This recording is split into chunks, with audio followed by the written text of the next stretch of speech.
जी अस्सलाम वालेकुम। मैं हूँ शहजादी इरम सियाल और चंद दिन पहले जब मैं शराफत साहब के जनाजे पर गई और वहां एक वीडियो बेइंतहा वायरल हुई जहां मैं रो रही हूँ,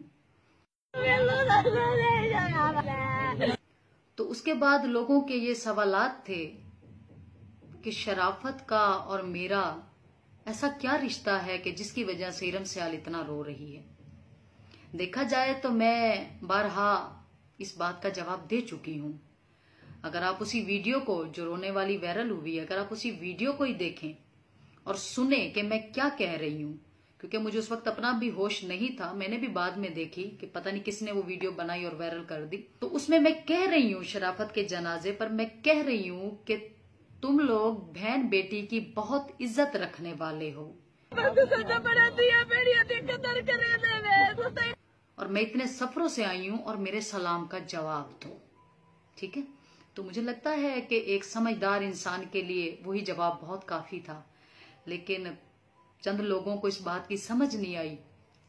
फिर उसके बाद मैंने इंटरव्यू जो बनाया अपना, उसमें भी मैंने वाज़े तौर पे बताया कि शराफत साहब जब पहली मर्तबा मेरे घर आए तो उन्होंने मेरे सर पर हाथ रखा और कहा कि हम अपनी बहन बेटी के घर खाली हाथ नहीं जाते। ये मेरा दूसरा जवाब था। और फिर भी लोगों को इस बात की समझ नहीं आई कि शराफत का और मेरा रिश्ता क्या था। तो लिहाजा अब मैं खुले लफ्जों में आपको बता देती हूं कि शराफत का और मेरा रिश्ता क्या था। शराफत भाई ने मेरे सर पर दुपट्टा करवाया हुआ था। अल्लाह पाक उन्हें जन्नत में जगह अता फरमाए। मैं ऐसे नहीं रो रही थी, किसी की कोई अच्छाई होती है तो कोई रोता है। शोबीज में वो सबसे अलहदा दिमाग के इंसान थे, अलहदा सोच के मालिक थे। उन्होंने मेरे सर पर दुपट्टा करवाया हुआ था और उनकी जो बीवी हैं वो मेरी भाभी बनी हुई हैं।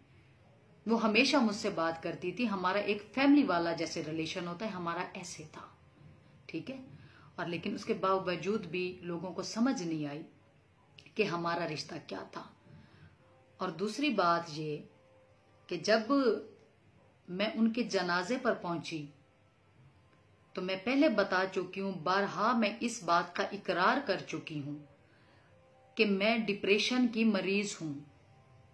डिप्रेशन अगर आप लोग नहीं समझते तो मैं समझा दूं। डिप्रेशन उसको कहते हैं कि किसी बात से किसी को सदमा पहुंचना और वो बात दिमाग में अटक जानी और उस बात का ना निकलना, जिसको आप कह सकते हैं कि अल्लाह न करे पागलपन की हद भी हो सकता है। ठीक है, तो मैं अपने वालिद की वजह से डिप्रेशन में थी। मैं जब शराफत भाई के जनाजे पर पहुंची तो मुझे शराफत भाई के जनाजे का दुख भी था और साथ में मुझे शराफत भाई के जनाजे में अपने वालिद का जनाजा नजर आ रहा था। मुझे वो चीज दिखाई दे रही थी कि मेरे बाप की मैयत मेरे सामने पड़ी हुई है। इस वजह से मैं चीखे मारकर और धाड़े मार के रो रही थी। ये बात एक अलहदा है, छोड़ दें इस बात को। आप मुसलमान हैं या कोई भी मजहब रखते हैं, इंसान तो है ना।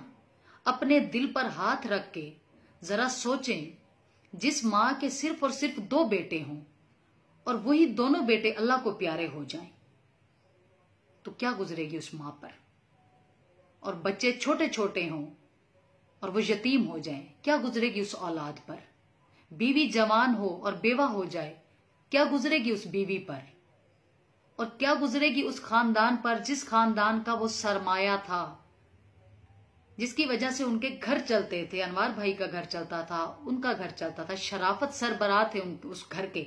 उनकी वजह से उनका एक सरबराह चला गया था, उनका एक कमाने वाला चला गया था। आगे की जिंदगी आप, मुझे लगता है, बहुत अच्छी तरह समझ सकते हैं कि आज के दौर में कितनी मुश्किलात हैं।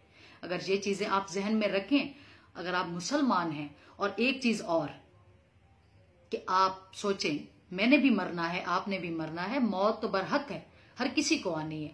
अगर आप ये बात सोचें कि अल्लाह ना करे जो वाकया शराफत साहब के साथ पेश आया है, वो शराफत आप में से, हम में से किसी के साथ पेश आए, मौत तो आनी ही आनी है। सोचिए कि एक पल के लिए वो गाड़ी, जब शराफत साहब का जब एक्सीडेंट हुआ होगा और वो गाड़ी नदी में गई होगी और शराफत साहब या उनके साथ अनवार भाई या जितने भी लोग मौजूद थे, क्या गुजर रही होगी उनके ऊपर, क्या उनके दिल दिमाग में चल रहा होगा जब वो अपनी आंखों के सामने अपनी मौत को देख रहे होंगे कि मौत हमारे सामने है। और वो अपने आप को बचाने की कोशिश कर रहे थे। शराफत भाई के दोनों हाथ दोनों ये जख्मी थे, फटे हुए थे हाथ। उन्होंने इतनी कोशिश की थी अपने आप को बचाने की, और उसके बावजूद भी उन्हें फरिश्ते ने इजाजत नहीं दी और वो नहीं बच सके। तो खुदारा मेहरबानी कीजिए, जरा इन बातों को अपनी नजर में रखिए, अपने दिल पर हाथ रख के सोचिए। अगर आप इंसान हैं, मुसलमान हैं और रहम दिल हैं, तो मैं कहती हूं कि इरम सियाल की नहीं, आप सबकी धाड़ें निकल जाएंगी। मैं तो फिर डिप्रेशन की मरीज हूं ना, मेरा बाप गया है, मेरी नहीं, आप सबकी धाड़ें निकल जाएंगी। वो मर्द है चाहे औरत है, हर बंदा रोएगा इस बात को सोचकर, जो इतनी बातें मैंने आपको दोहराई हैं। और मेरी आप लोगों से गुजारिश है, जितने भी यूट्यूबर हैं, जितने भी टिकटॉकर हैं और जितने भी बाकी जो भी एप्स हैं पड़ी, फेसबुक हो गया या जो भी एप्स हैं, मेरी आप सबसे गुजारिश है कि खुदा के लिए, चंद व्यूज के लिए किसी के पाकीज़ा रिश्ता को पामाल मत कीजिए। आप उस वीडियो में भी सुन रहे थे कि शराफत का और मेरा क्या रिश्ता था, मैंने अपने इंटरव्यू में भी बताया, लेकिन मजबूरन अब मुझे ये वीडियो बनानी पड़ी।